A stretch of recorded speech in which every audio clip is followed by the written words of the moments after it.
Hi guys, welcome back to our channel. Today we have another exciting video for you because we are teaching you how to knit a raglan sleeve.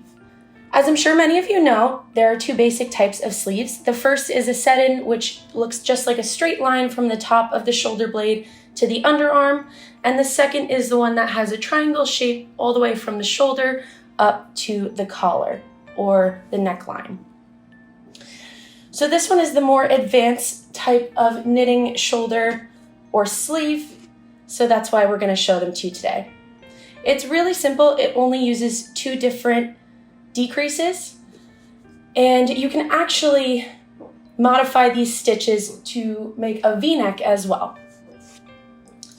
So the first thing that you're going to do is cast on any number of stitches or whatever your pattern calls for. I cast on 22 just for the sample, and I worked my way up a few rows and have already started the raglan. You can see the two angles, they're coming at about 45 degrees in towards the center. So once you get a few rows knit, this is how you're going to work your stitches. You're always going to knit your first stitch because the edge comes out a little bit cleaner and it's a lot easier to seam up when you have one clean knit stitch on the edge. Then the next thing you're going to do is slip, slip, knit the next two stitches. And that is your first decrease. This is a left-leaning decrease. If you were going to do a knit two together, all of the yarns would be facing the other direction. You want a left-leaning decrease so it goes along with the curve. Then you're just going to knit across to your last three stitches.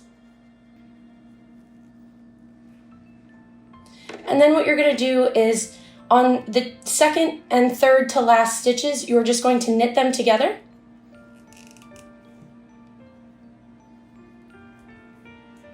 And then knit your last stitch. You're going to continue these decreases every other row. So you're going to knit across, and then you can either purl across or knit across your back depending. This is garter stitch, so you would knit straight across the back and then do the slip, slip, knit, and the knit two together again on the next row.